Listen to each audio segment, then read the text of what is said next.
ബഹുമാനപ്പെട്ട Shri P V Sreenidhan, അങ്ങക്ക് 9 minute സംസാരിക്കും. സർ, ഈ ധനാഭ്യർത്ഥനകളെ ഞാൻ പിന്തുണയ്ക്കുകയാണ് സർ. 2002 86 ഭരണഘടനാ ഭേദഗതിയോടുകൂടിയാണ് വിദ്യാഭ്യാസം നമ്മുടെ മൗലികാവകാശമായി മാറുന്നത്.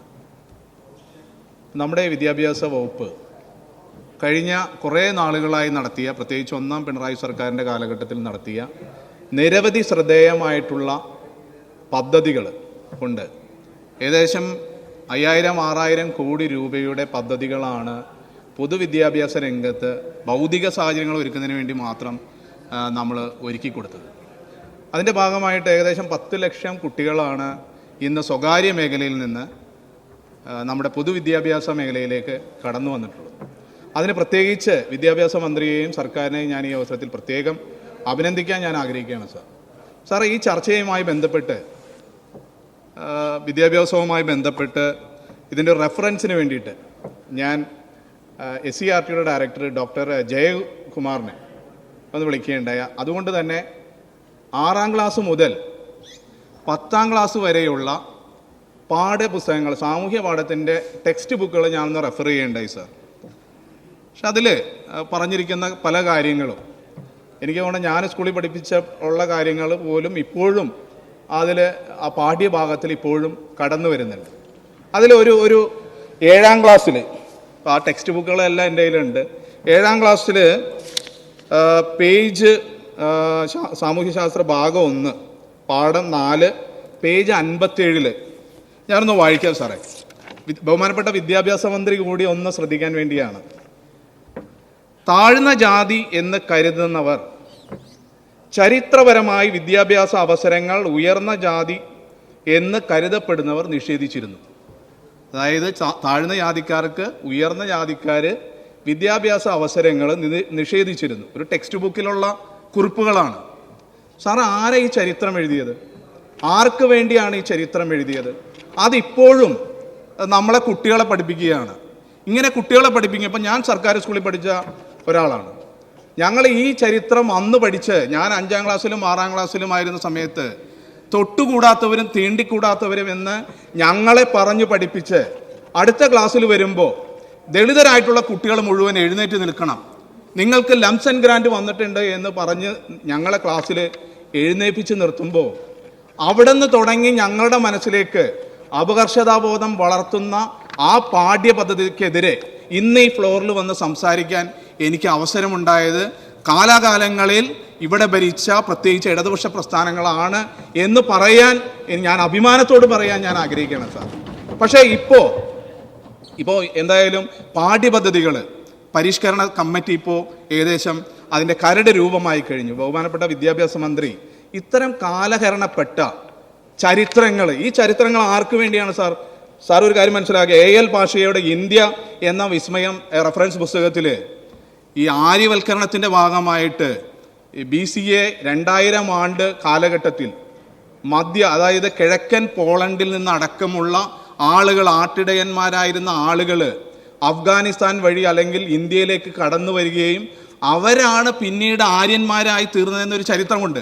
പക്ഷെ അത്തരം കാര്യങ്ങളൊന്നും പറയാതെ, അതായത് മധ്യകാല ഇന്ത്യയുടെ ചരിത്രമാണ് ഇവിടെ പഠിപ്പിക്കുന്നത്. ആര്യന്മാർ വന്നതിന് ശേഷമുള്ള ചാതുർവർണ്ണീയ വ്യവസ്ഥയെ കുറിച്ചാണ് ഇവിടെ പഠിപ്പിക്കുന്നത്.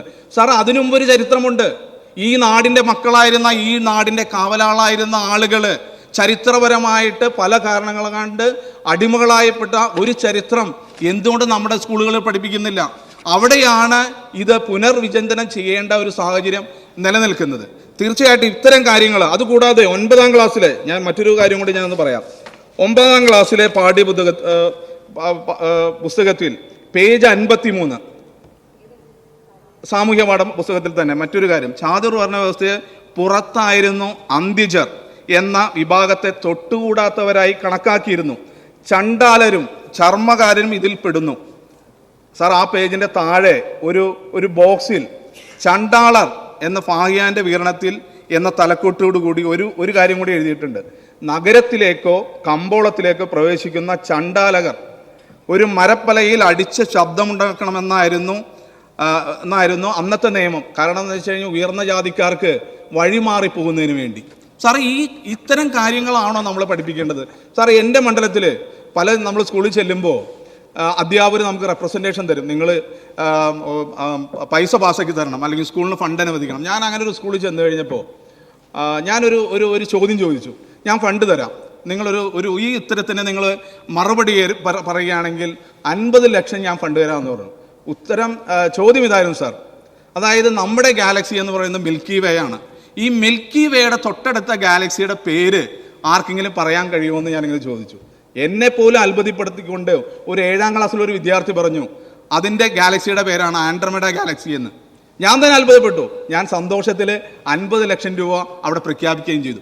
സാറേ, നമ്മുടെ വിദ്യാർത്ഥികൾ ഇത്രയും സാഹചര്യത്തിൽ ഇത്ര അഡ്വാൻസ്ഡ് ആയിട്ടാണ് പഠിക്കുന്നത്.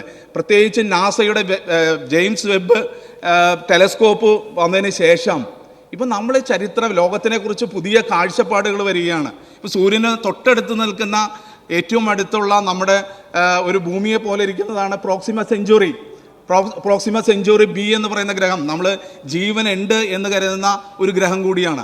അങ്ങനെ നിരവധിയായിട്ടുള്ള കാലഘട്ടത്തിൽ നമ്മൾ പഠിപ്പിക്കുമ്പോൾ അല്ലെങ്കിൽ നമ്മൾ അറിവിൻ്റെ പുതിയ ലോകത്തേക്ക് നമ്മൾ യാത്ര ചെയ്യുമ്പോൾ നമ്മളിപ്പോഴും ജാതി വ്യവസ്ഥയെക്കുറിച്ച് ഇൻഡയറക്റ്റായിട്ട് കുട്ടികളുടെ അടുത്ത് പറയുകയാണ്, ഇന്ന ജാതിക്കാർ തൊട്ടുകൂടാത്തവരും തീണ്ടിക്കൂടാത്തവരും എന്ന് പറഞ്ഞാൽ നമുക്ക് വഴി മാറിപ്പോകേണ്ട ഒരു ചരിത്രം ഇനി സ്കൂളുകളിൽ പഠിപ്പിക്കേണ്ടതില്ല എന്നുള്ളതാണ് വിദ്യാഭ്യാസ വകുപ്പിനോടും വിദ്യാഭ്യാസ മന്ത്രിയോടും. വേണമെങ്കിൽ ഡിഗ്രി കാലത്ത് പഠിച്ചോട്ടെ, അവർക്ക് ഉയർന്ന ചിന്താഗതി വരുമ്പോൾ ഇത്തരം തൊട്ടുകൂടായ്മയെ കുറിച്ചോ പഴയ ചരിത്രങ്ങളെ പഠിക്കണ ആർക്കും എതിർപ്പില്ല. പക്ഷേ ഈ ചെറിയ ക്ലാസ്സുകളിൽ, പ്രത്യേകിച്ച് 5ാം ക്ലാസ്സിലോ 6ാം ക്ലാസ്സിലോ ഉള്ള കുട്ടികളുടെ അടുത്ത് നിങ്ങളിങ്ങനെ തെറ്റായ ചരിത്രം പഠിപ്പിക്കുന്നതിന് നിങ്ങൾ ഒരു കാരണവശാലും അത് മുൻകൈ എടുക്കരുത്. അത് ചരിത്രം നമ്മൾക്ക് വഴി മാറി പുതിയ ചരിത്രം എഴുതേണ്ട ഒരു സാഹചര്യമാണ് ഇപ്പോഴുള്ളത്.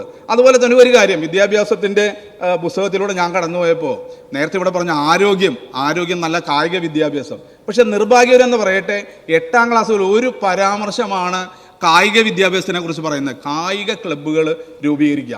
ഞാൻ അതിൻ്റെ ഭാഗമായിട്ട് നമ്മുടെ ആരോഗ്യ വകുപ്പിൻ്റെ ബഡ്ജറ്റ് എടുത്തു നോക്കി. ഏകദേശം 10,000 കോടി രൂപയാണ് ആരോഗ്യ വകുപ്പിന് വേണ്ടി മാറ്റിവെച്ചിരിക്കുന്നത്. പക്ഷേ കായിക വിദ്യാഭ്യാസത്തിന് വേണ്ടി നമ്മൾ മാറ്റിവെച്ചിരിക്കുന്നത് വെറും 130 കോടിയാണ്. സ്വാഭാവികമായിട്ടും ഇവിടെ പണം കുറയുമ്പോൾ അവിടെ കൂടും സാർ, അവിടെ കൂടും. കാരണം എന്ന് വെച്ച് കഴിഞ്ഞാൽ നല്ല വിദ്യാഭ്യാസം എന്ന് പറയുന്നത് നല്ല കായിക സംസ്കാരവും കൂടിയതാണ്. അപ്പോൾ തീർച്ചയായിട്ടും കായിക വകുപ്പിന് കൂടുതൽ പൈസ നമ്മൾ അനുവദിച്ചു കഴിഞ്ഞാൽ സ്വാഭാവികമായിട്ടും ആരോഗ്യ മേഖലയിൽ പൈസ കുറയ്ക്കാൻ നമുക്ക് കഴിയും. അത്തരത്തിലുള്ള ഒരു കാര്യം കൂടി കായിക വകുപ്പിനെയും അല്ലെങ്കിൽ വിദ്യാഭ്യാസ വകുപ്പിനെയും കൂടി ഒരുമിച്ചിരുത്തിക്കൊണ്ട് ഒരു നല്ലൊരു കായിക സംസ്കാരം, കായിക വിദ്യാഭ്യാസത്തെക്കുറിച്ച് പഠിപ്പിക്കുവാൻ നമുക്ക് കഴിയണം സാർ. അതുകൂടാതെ കായിക വകുപ്പിനെ കുറിച്ച് പറയുമ്പോൾ കായിക വകുപ്പ് മന്ത്രി നല്ല മികച്ച രീതിയിലുള്ള പ്രവർത്തനമാണ് കായിക വകുപ്പ് നടത്തുന്നത്. പക്ഷേ അതനുസരിച്ച് സംസ്ഥാന സ്പോർട്സ് കൗൺസിൽ അതോടൊപ്പം പോകുന്നുണ്ടോ എന്ന് എനിക്ക് സംശയമുണ്ട്. കാരണം മുഖ്യമന്ത്രിയുടെ 100 ദിന പരിപാടിയിൽ ഉൾപ്പെടുത്തിക്കൊണ്ട് അണ്ടർ 14 ഗേൾസിൻ്റെ ഒരു ടീം സംസ്ഥാനത്ത് രൂപീകരിക്കേണ്ട. പക്ഷെ നിർഭാഗ്യവശാൽ ഇപ്പോൾ ടീമിൻ്റെ +1 കഴിഞ്ഞപ്പോൾ ഈ കുട്ടികളെ 2 ഗോൾ കീപ്പർമാർ മാർത്തോമ തിരുവല്ലയിലേക്കാണ് അനുവദിച്ചിരിക്കുകയാണെങ്കിൽ 2 കുട്ടികളെ എറണാകുളത്തേക്ക്, ഫോർവേഡായിട്ടുള്ള കുട്ടികൾ പാലക്കാട് അല്ലെങ്കിൽ തൃശ്ശൂർ. സാർ, ആ സ്കീം തന്നെ നിന്ന് പോകുന്ന പല പ്രാവശ്യം ഇത് കായിക വകുപ്പിൻ്റെ മന്ത്രിയുടെ അടുത്തും സ്പോർട്സ് കൗൺസിലിൻ്റെ അടുത്ത് പറയുകയുണ്ട്. പക്ഷേ ഇതിലൊരു കൂട്ടായ തീരുമാനം സ്പോർട്സ് കൗൺസിലിൻ്റെ തലപ്പത്തിരിക്കുന്നവർ ഇത്രയും കൂടി കാര്യക്ഷമമായിട്ട് പ്രവർത്തിക്കേണ്ട ഒരു സാഹചര്യം ഉണ്ട് എന്നാണ് ഞാൻ മനസ്സിലാക്കുന്നത്. തീർച്ചയായിട്ടും ഇത്തരം കാര്യങ്ങൾ കൂടി വിശദമായിട്ട് നമ്മൾ ഈ ചർച്ചയുടെ ഭാഗമായിട്ട് ഒരു പോസിറ്റീവായിട്ട് എടുത്തുകൊണ്ട് കായിക വകുപ്പ് മന്ത്രിയും വിദ്യാഭ്യാസ വകുപ്പ് മന്ത്രിയും ആരോഗ്യമന്ത്രിയും ചേർന്നുകൊണ്ട് ഒരു പുതിയ നയത്തിന് നമുക്ക് രൂപം കൊടുക്കാൻ കഴിയണം എന്ന് ഒരിക്കൽ കൂടി അഭ്യർത്ഥിച്ചുകൊണ്ട് ഈ ധനാഭ്യർത്ഥനകളെ ഞാൻ പിന്തുണയ്ക്കുന്നു സാർ.